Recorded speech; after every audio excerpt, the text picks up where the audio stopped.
Hello viewers, welcome my channel exam preparation study. So বন্ধুরা, আজকে ডাব্লিউবিপির যে মেন পরীক্ষা হবে, তো সেই ক্ষেত্রে আমি প্র্যাকটিস সেট 14 নিয়ে আলোচনা করব।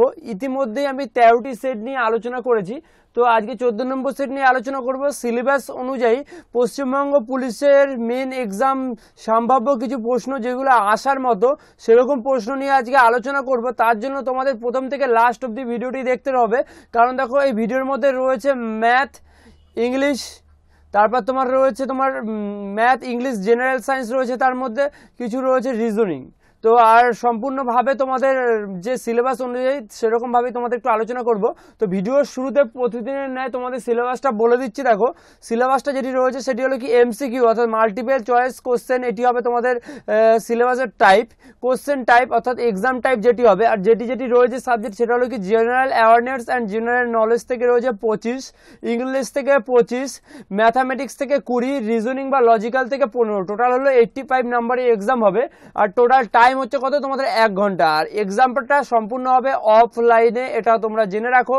আর আরেকটা কথা, আর যে 15 নম্বর এক্সাম হবে সেটা হবে ইন্টারভিউ। তো তোমরা সবাই জানো যে 100 নম্বরের এক্সাম হয়, কিন্তু এই ক্ষেত্রে 25 নম্বরের এক্সাম কেন হবে? হ্যাঁ, টোটাল 100 নম্বরই এক্সাম হবে, কিন্তু 25 নম্বর হবে তোমাদের লিখিত মেন পরীক্ষা ডাব্লিউবিপির, আর 15 নম্বর হবে ইন্টারভিউ।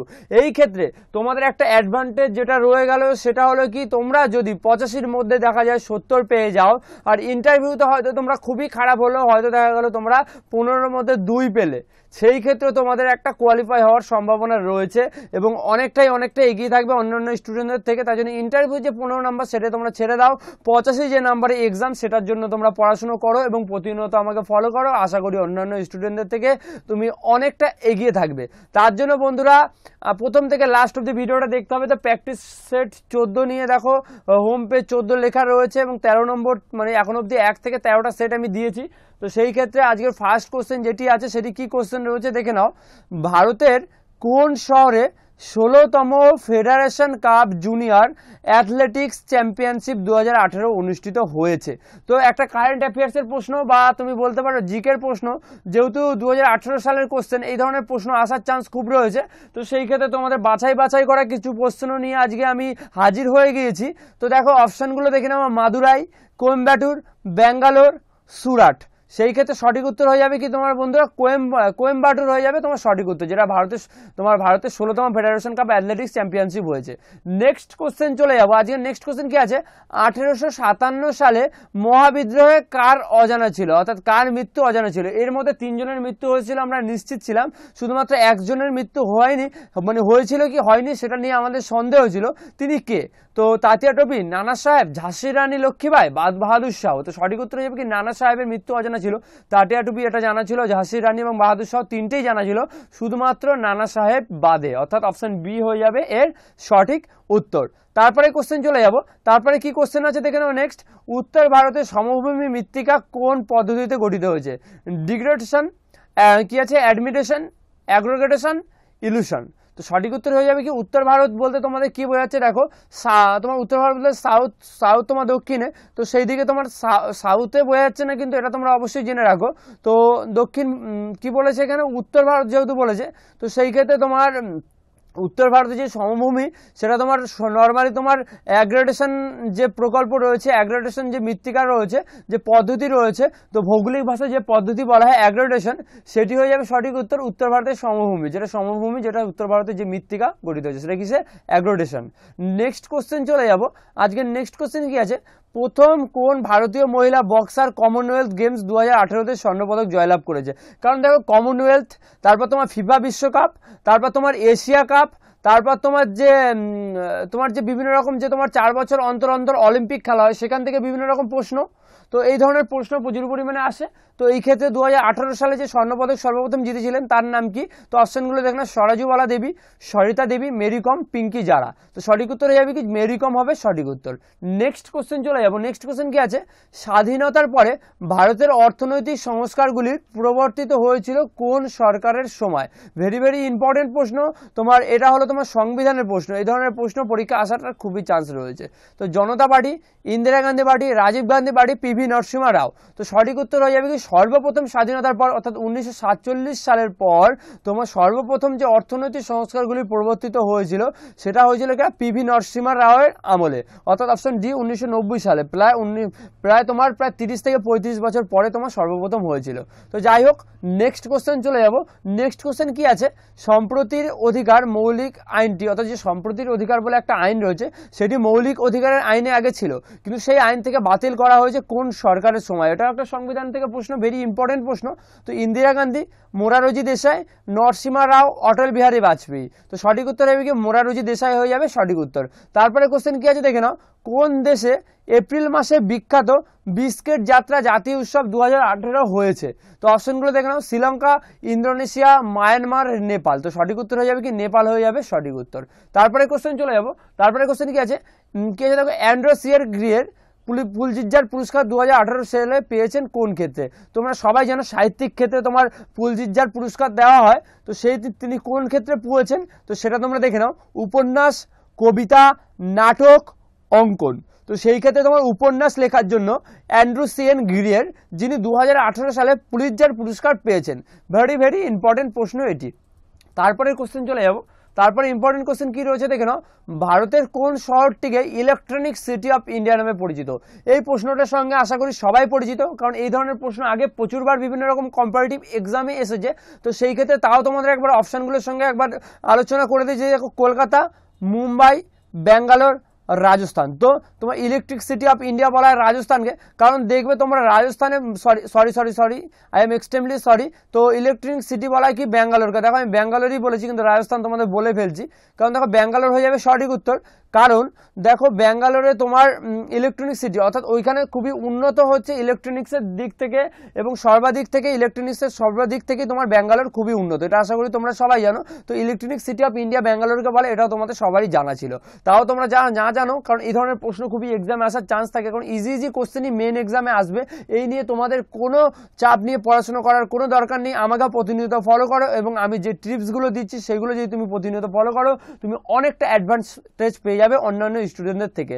তারপরে কোশ্চেন কি আছে দেখে নাও, দক্ষিণ মধ্য রেলওয়ের তোমার যে জোন রয়েছে তার সদর দপ্তর কোথায় অবস্থিত? দেখো রেলওয়ে যে তার কোশ্চেন থেকে তোমার একটা প্রশ্নটা আসতে পারে, কারণ দেখো যে কোনো টপিক থেকে প্রশ্ন আসতে পারে তোমার ডাব্লিউবিপি মেন এক্সামে। দেখো জয়পুর, বিলাসপুর, সেকেন্দ্রাবাদ, কলকাতা। তো সেকেন্দ্রাবাদ হয়ে যাবে তোমার দক্ষিণ মধ্য রেলওয়ের যে জোন রয়েছে তার সদর দপ্তর, অপশন সি হয়ে যাবে সঠিক উত্তর। তারপরে কোশ্চেন কি আছে দেখে নাও, জাতীয় শিশু কন্যা দিবস ভারতের কোন দিনটি পালন করা হয়? ভেরি ভেরি ইম্পর্টেন্ট প্রশ্ন। দিবস থেকে তোমাকে প্রতিনিয়ত একটা দুটো করে প্রশ্ন আসতে, তো তোমরা সেটা জানো। তো জাতীয় শিশু কন্যা দিবস কবে পালিত হয়? 25শে জানুয়ারি, 24শে জানুয়ারি, 24শে অক্টোবর, 14ই অক্টোবর। তো সঠিক উত্তর হয়ে যাবে কি 24শে জানুয়ারি তোমার জাতীয় শিশু কন্যা দিবস পালিত হয়। অপশন বি হয়ে যাবে কি এর সঠিক উত্তর। তারপরে কোশ্চেন কি আছে দেখে নাও, উদ্ভিদের মূলে কি ধরনের জল পাওয়া যায়? ভেরি ভেরি ইম্পর্টেন্ট প্রশ্ন এটি। মহাকর্ষ জল, কৌশিক জল, জল আকর্ষিত জল, আবদ্ধ জল। তো সঠিক উত্তর হয়ে যাবে কৌশিক জল তোমার উদ্ভিদের মূলে পাওয়া যায়। অপশন বি হয়ে যাবে এর সঠিক উত্তর। তারপরে কোশ্চেন চলে যাবো। দেখো তারপরে কোশ্চেন কি আছে, নিম্নলিখিতের মধ্যে রক্ত সঞ্চালক করতে সাহায্য করে কে? তো বন্ধুরা এর মধ্যে কোনটি রক্ত সঞ্চালক করতে সাহায্য করে? Lymphocyte, monocyte, erythrocyte, blood platelet. তো সঠিক উত্তর হয়ে যাবে কি লিম্ফোসাইট তোমার রক্ত সঞ্চালন করতে সাহায্য করে। অপশন এ হয়ে যাবে কি এর সঠিক উত্তর। তো তারপর তোমাদের কতগুলো ম্যাথ নিয়ে আলোচনা করে দিচ্ছি। এতক্ষণ তোমাদের জিকে নিয়ে আলোচনা করলে এবং ম্যাথগুলো তোমাদের বুঝিয়ে দেবো। জিকে, কারেন্ট অ্যাফেয়ার্স এবং জেনারেল সায়েন্স প্রভৃতি ছিল এর মধ্যে, কারণ দেখো যে কোনো প্রশ্ন আসতে পারে ডাব্লিউবিপিতে, এবং তোমাদের আমি আজকে অঙ্কগুলো প্রত্যেকটা অঙ্ক তোমাদের বুঝিয়ে দেবো, কারণ অনেকের কমেন্ট ছিল দাদা ভিডিও লং হোক কিন্তু অঙ্ক তুমি বুঝিয়ে দাও। কিন্তু আজকে তোমাদের অঙ্ক নিয়ে আজকে একটু ডিটেলসে আলোচনা করব। দেখো নর্মালি ফার্স্ট যেটি অঙ্ক দিয়েছে সেই অঙ্কটি কি দিয়েছে তোমাদের আগে একবার পড়তে হবে। নর্মালি যেই অঙ্কটা দিয়েছে সেটা কি দিয়েছে, একটি সংখ্যাকে 144 দ্বারা ভাগ করলে 21 অবশিষ্ট থাকে, সংখ্যাটিকে 19 দিয়ে ভাগ করলে কত অবশিষ্ট থাকবে?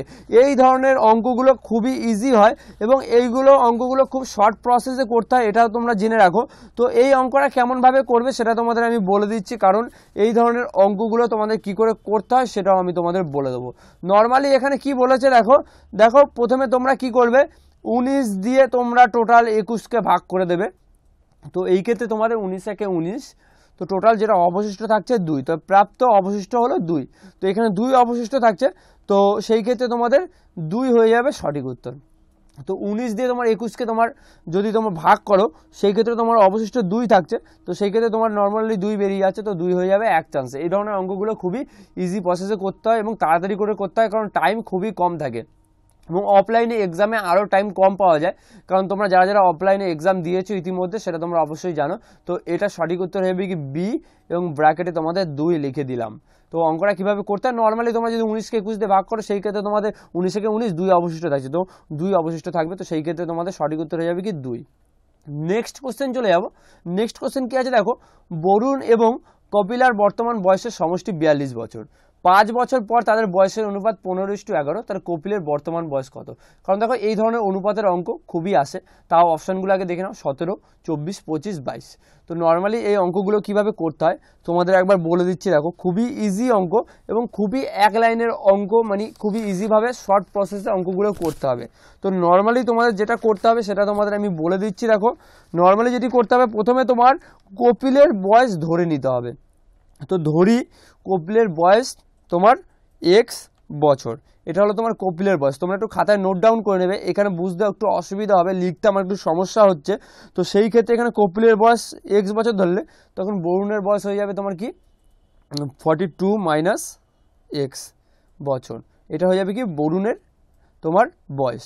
তারপর তোমাদের যেটা করতে হবে, তো তারপর যেটা তোমাদের করতে হবে, এটাকে ক্যালকুলেশন যদি তোমরা করো এক্স প্লাস 5, তারপর 42 minus x plus 5 is equal to 15/11। এটা যদি তোমরা করো, যেহেতু ইস টু বলে দিয়েছে, তারপর এটাকে যদি তোমরা ক্যালকুলেশন করো সেই ক্ষেত্রে তোমরা এক্সের মান পেয়ে যাবে। তো এইখানে এক্স ইজ ইকুয়াল টু আমি কপিলের বয়স ধরেছিলাম এবং তোমার এখানে বের করতে বলেছো কপিলের মান, তাহলে এক্স যদি তোমার এক্স সমান যদি তোমরা ক্যালকুলেট করে দেখো তাহলে 25 হয়ে যাবে সঠিক উত্তর। নর্মালি তোমাদের এই যে ক্যালকুলেটরের যে বসানোটা, এই বসানোটা হচ্ছে এই অঙ্কতে খুবই ইম্পর্টেন্ট, কারণ এইটা যদি তোমরা করতে পারো সেই ক্ষেত্রে এক্সের মান বের করাটা তোমাদের কাছে কিচ্ছু নয়। তো নর্মালি এটা তোমাদের ঠিকঠাক করে বের করতে হবে। তো নর্মালি খুবই ইজি অঙ্ক, তো এই ধরনের অঙ্ক খুবই এক্সামে আসে। তো সেই ক্ষেত্রে 25 বছর হয়ে যাবে সঠিক উত্তর, অপশান সি হয়ে যাবে এর সঠিক উত্তর। নেক্সট কোশ্চেন চলে যাব। আজকের নেক্সট কোশ্চেন কি আছে, রান্নার গ্যাসের মূল্য 15% বৃদ্ধি পেল, রান্নার গ্যাসের খরচ অপরিবর্তিত রাখতে গেলে একটি পরিবারের রান্নার গ্যাসের ব্যবহার কত শতাংশ কমাতে হবে? তো এই অঙ্কগুলো কীরকমভাবে করতে হয় দেখো, নর্মালি এটা পার্সেন্টেজের অঙ্ক। তো পার্সেন্টেজের অঙ্ক অনেকে দেখলে যেটা করে এড়িয়ে যায়। তো অ্যাডভান্টেজ হচ্ছে কি, পার্সেন্টেজের যদি অঙ্ক তোমরা করো সেই ক্ষেত্রে অনেকে যেহেতু ম্যাক্সিমাম ক্যান্ডিডেট এড়িয়ে যায়, সেই ক্ষেত্রে তোমরা যদি করে ফেলতে পারো পরীক্ষার খাতায়, সেই ক্ষেত্রে তোমরা কী পেয়ে যাবে, অনেকটা অ্যাডভান্টেজ পেয়ে যাবে। দেখো এখানে নর্মালি কী করতে হবে দেখো, মানে 15% যেহেতু বৃদ্ধি পায় সেই ক্ষেত্রে তোমার 15 তোমার নর্মালি যেটা হয় ফর্মুলা সেটা হলো 15 × 100, এটা করে দিলেই তোমার বেরিয়ে যাবে আসল জিনিস। তো এইখানে তোমার যেটা বেরোবে, তো ক্যালকুলেট করে যদি তোমার নর্মালি যদি এক্সের মান ক্যালকুলেট করো, তো সেই ক্ষেত্রে দাঁড়াও একবার ক্যালকুলেট করে দেখে নিই, কারণ 14, 13, 17, 18 এই চারটে অপশানের মধ্যে তোমার একটা অপশানও থাকছে না, কারণ একবার দেখে নিচ্ছি ক্যালকুলেট করে। দাঁড়াও, এক্সের মান হচ্ছে তোমার, হ্যাঁ, তো এইখানে তোমার দেখো এইখানে 13 পয়েন্ট সামথিং তোমার পূর্ণ সংখ্যায় বেরোবে, কারণ এখানে কাটাকুটি করে মিলবে না, তো তোমরা দেখে নেবে। কারণ দেখো এইখানে যেটা করতে হবে, তো তোমার 115, তো সেই ক্ষেত্রে তোমার সামথিং 13.1/23 এত পার্সেন্ট এটা বেরোবে। তো সেই ক্ষেত্রে তোমার একটা অপশান ধরো আমি কেটে দিলাম, হয়তো লাস্টের অপশানটা ডি, এটা পরিবর্তে আমি 13/1/23 এটা হয়ে যাবে সঠিক উত্তর, এটা করে দিলাম। আর যদি লাস্টের অপশানে যদি থাকে কোনোটিই নয়, সেই ক্ষেত্রে কোনোটিই নয় সঠিক উত্তর হবে। তো অপশান ডিটা তোমাদের আমি সুবিধার্থে করে দিলাম। তো নর্মালি ক্যালকুলেট করে তোমরা একবার দেখে নেবে যে 13.1/23 হয়ে যাবে সঠিক উত্তর। তারপরে কোশ্চেন চলে যাবে, দেখো তারপরে আজকে কী কোশ্চেন রয়েছে, একজন লোক তার বেতনের 65% খরচ করে এবং প্রতি মাসে 525 টাকা সঞ্চয় করে, প্রতি মাসে তার বেতন কত টাকা হবে? তো এটাও একটা পার্সেন্টেজের অঙ্ক এবং খুবই ইজি অঙ্ক। তো আগের অঙ্কটা যেরকম ইজি ছিল, তো একটুখানি অন্যরকমভাবে একটা পূর্ণ সংখ্যায় বেরিয়েছিল, তো এটা তোমার পূর্ণ সংখ্যায় বেরোবে না, এটা আরও ইজি অঙ্ক। তো এটা তোমাদের কিভাবে করতে হবে সেটা আমি তোমাদের একবার বলে দিচ্ছি। দেখো এটা নর্মালি তোমাদের যেটা করতে হবে সেটা হলো কি, তোমাদের দেখো একজন লোক এখানে বলেছে তার বেতনের 65% খরচ করে এবং প্রতি মাসে 525 টাকা সঞ্চয় করে, তো সেই ক্ষেত্রে প্রতি মাসে তার বেতন কত হবে? তো এই ক্ষেত্রে তোমার যে অঙ্কটা করতে হবে যেইভাবে সেটা তোমাদের একবার আমি বলে দিচ্ছি। দেখো নর্মালি এটা তোমাদের যেটা করতে হবে, দেখো টোটাল বেতনটা যদি তোমরা একবার ডাইরেক্ট বের করে নিতে যাও, যদি 525 যেহেতু বলেছে 525 ইন্টু 100 যদি তোমরা করে নাও আর ডিভাইডেড বাই যদি নিচে করে নাও 100/65, সেই ক্ষেত্রে তোমার উত্তর বেরিয়ে যাবে। এইভাবে ক্যালকুলেশনটা যদি করো, আর নর্মালি যদি তোমরা কোষে কোষে করতে যাও সেই ক্ষেত্রে তোমাদের অঙ্কটা হয়ে যাবে অনেক বড় এবং তোমাদের টাইমের শর্টটা অনেক বেড়ে যাবে। তো এই ক্ষেত্রে যদি তোমরা ক্যালকুলেশন করো, ক্যালকুলেশনটা তোমাদের দেখিয়ে দিলাম না, তো ক্যালকুলেশন করলে 1500 অর্থাৎ 1500 হয়ে যাবে সঠিক উত্তর। তোমরা নর্মালি একবার খাতায় করে ক্যালকুলেশনটা দেখে নেবে, তো অপশন বি হয়ে যাবে সঠিক উত্তর। দেখো প্রত্যেকটা অঙ্ক এক লাইনে হচ্ছে, এই অঙ্কগুলো প্রত্যেকটা অঙ্ক বড় করে করা যাবে, কিন্তু বড় করে করার টাইম এক্সামে থাকবে না। সেই ক্ষেত্রে যত পারবে শর্ট প্রসেসে অঙ্ক করবে এবং তাড়াতাড়ি করবে। তো যাই হোক, নেক্সট কোশ্চেন চলে যাবো। বার্ষিক 4% হারে সরল সুদে অস্মিতা 9335 টাকা বিনিয়োগ করলো এবং সমৃদ্ধি মূল হলো 11442 টাকা। সে কত বছরের জন্য টাকা বিনিয়োগ করেছিল? তো নর্মালি এই অঙ্কটা খুবই ইজি অঙ্ক, তো এটা তোমাদের যেভাবে করতে হবে সেটাও তোমাদের বলে দেবো। এই ধরনের অঙ্ক যেটা তোমাদের করতে হবে, তোমাদের এক্স ধরে করতে হবে। তো নর্মালি দেখো এই ধরনের অঙ্কগুলো এক্স ধরেই ম্যাক্সিমাম করতে হয়। যদি তোমরা করো, দেখো ধরি সে এক্স বছরের জন্য টাকা বিনিয়োগ করেছে। দেখো এক্স বছর যেটা বের করতে দিয়েছে সেটা আমি করলাম, সে এক্স বছরের জন্য টাকা বিনিয়োগ করলো।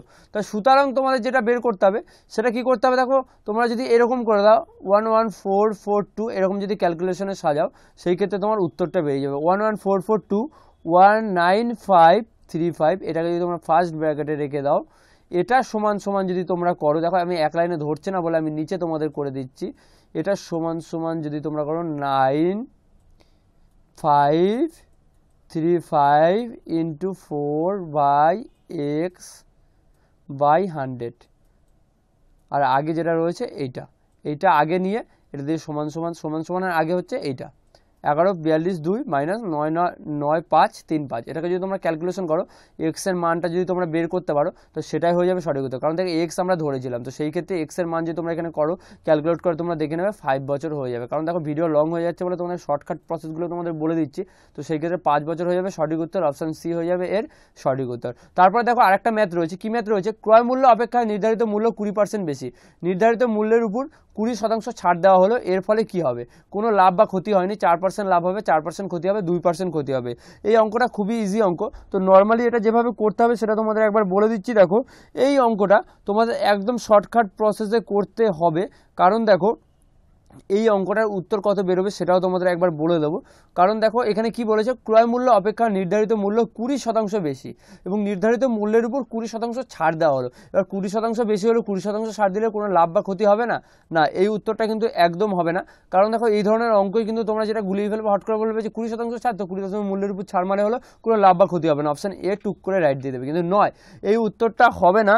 এই অঙ্কগুলো যেভাবে তোমাদের করতে হয় সেটা তোমাদের বলে দিচ্ছি। দেখো নর্মালি তোমার যেহেতু 20 বলেছে, তো এই ফর্মুলায় তোমাদের অঙ্কটা করতে হবে। প্রথমে 20 মাইনাস 20 করে দিলে, তারপর তোমরা প্লাস করে নিয়ে নর্মালি ফার্স্ট ব্র্যাকেটের মধ্যে 20, তো নর্মালি আমরা নিচে দেখিয়ে দিচ্ছি দেখো তোমাদের সুবিধার্থে। দেখো থার্ড ব্র্যাকেট দিলে প্রথমে, তারপর তোমাদের যেটা করতে হবে 20 রয়েছে, তো 20 ডিভাইডেড বাই 20 করে দিলে, তারপর তোমাদের কি রয়েছে ফার্স্ট ব্র্যাকেট দিলে মাইনাস 20, তারপর কি দিলে গুণ করলে 20 দিলে, হয়ে গেল। তারপর তোমার এইটা ডিভাইডেড বাই 100 করলে, থার্ড ব্র্যাকেট ক্লোজ করলে, এই হলো তোমার ফর্মুলা সাজানোর কেস। তো এভাবে যদি তোমরা সাজাতে পারো পরীক্ষার সময়, সেই ক্ষেত্রে তোমাদের জাস্ট 2 থেকে 1 মিনিটও টাইম লাগবে না, এটা আমি তোমাদের গ্যারান্টি সহকারে বলতে পারি।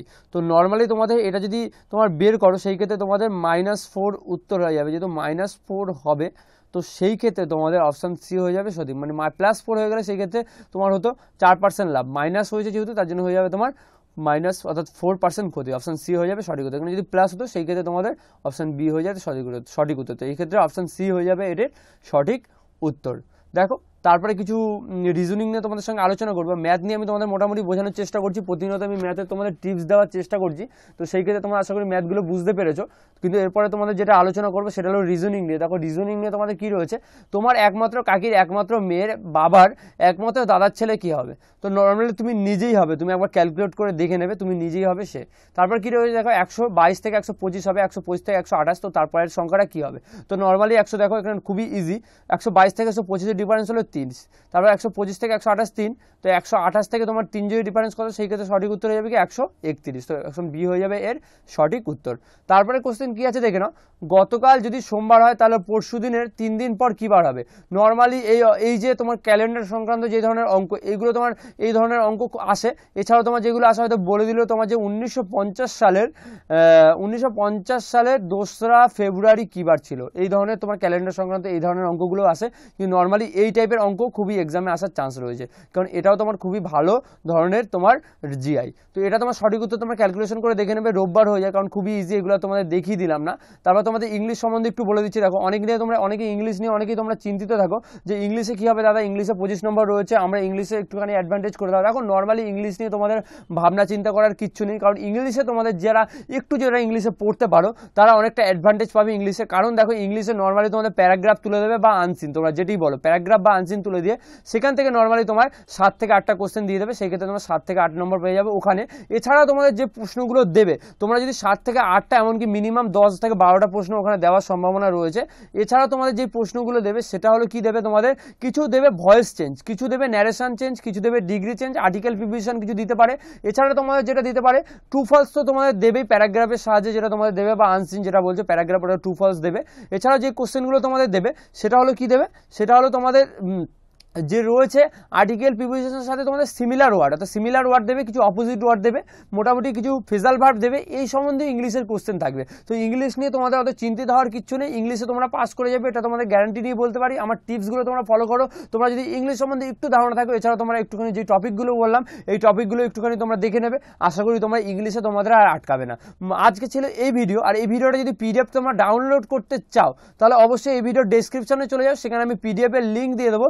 দিস ভিডিও পিডিএফ বলে একটি লিঙ্ক পাবে, সেই লিঙ্কে ক্লিক করলে তোমরা সম্পূর্ণ পিডিএফটি তোমরা বিনামূল্যে ডাউনলোড করে নিতে পারবে, এবং পরবর্তীকালে তোমাদের পড়তে সুবিধা হবে পিডিএফটি যদি তোমরা ডাউনলোড করে নাও। এবং প্রত্যেকটা ভিডিওর পিডিএফ আমি রয়েছে, এবং প্রত্যেকটা ভিডিওর ডেসক্রিপশনে আমি পিডিএফ দিয়ে দিয়েছি। তো আগামী যে 13টা ভিডিও রয়েছে শুধুমাত্র প্র্যাকটিস সেটের উপর 13টা, যে তোমার মেন এক্সাম যারা দেবে, তো তারা যদি প্রত্যেকটা ভিডিও কোনো না দেখে থাকো তাহলে এই ভিডিওর ডেসক্রিপশনে চলে যাও, সেখানে আমি তোমার প্লে লিস্টের লিঙ্ক দিয়ে দেবো, তোমার WBP main exam practice set. তো সেই লিঙ্কে ক্লিক করলে প্রিভিয়াস তোমার যে 13টা ভিডিও সেই ভিডিও তোমরা পেয়ে যাবে এই ভিডিওর ডেসক্রিপশন থেকে, এবং প্রত্যেকটা ভিডিও তোমরা সেখান থেকে দেখে নিয়ে প্রত্যেকটা ভিডিওর ডেসক্রিপশনে গিয়ে তোমরা প্রত্যেকটা ভিডিওর পিডিএফ তোমরা সেখান থেকে ডাউনলোড করে নিতে পারো সম্পূর্ণ বিনামূল্যে। আর বন্ধু আর একটা কথা, ভিডিওটি যদি দেখে যদি 1% উপকৃত হয় তবে অবশ্যই একটি লাইক করে দেবে, সঙ্গে কমেন্ট করে জানাবে ভিডিওটি কেমন লাগলো, আর সঙ্গে শেয়ার করে দেবে আগামী দিনে যারা ডাব্লিউবিপির এক্সাম দেবে। এবং বন্ধুরা যারা তোমরা ইতিমধ্যেই যারা তোমরা মাঠের জন্য প্রিপারেশন নিচ্ছ তারা পাশাপাশি অবশ্যই ডাব্লিউবিপি মেন এক্সামের জন্য প্রিপারেশন নাও, কারণ দেখো মাঠ নিয়ে তোমরা মোটামুটি অনেকেই শিওর হয়ে যাচ্ছ, তারা অবশ্যই তোমরা মেন নিয়ে প্রিপারেশন শুরু করে দাও। কারণ দেখো মেন নিয়ে যদি তোমরা প্রিপারেশন শুরু করে দাও তাহলে তোমরা অনেকটা অ্যাডভান্টেজ পেয়ে যাবে অন্যান্য স্টুডেন্টদের থেকে। আর যদি কোনো কোশ্চেন তাহলে অবশ্যই আমাকে ফেসবুক পেজে ফলো করতে পারো, তার লিঙ্ক আমি ফার্স্ট কমেন্ট এবং ভিডিও ডিসক্রিপশনে দিয়ে দেবো, এবং সেখান থেকে সরাসরি যে কোনো এডুকেশনাল কোশ্চেন সরাসরি আমাকে জিজ্ঞাসা করতে পারো। আর অবশ্যই সাবস্ক্রাইব করে পাশে থাকা বেল আইকনে প্রেস করে নিয়ে আমার সঙ্গে চ্যানেলের সঙ্গে যুক্ত হয়ে যাও, কারণ এরকম এডুকেশনাল আপডেট পেতে অবশ্যই সাবস্ক্রাইব করে নিও। তো বন্ধুরা সম্পূর্ণ ভিডিওটি দেখার জন্য তোমাদের অসংখ্য ধন্যবাদ। Thank you so much.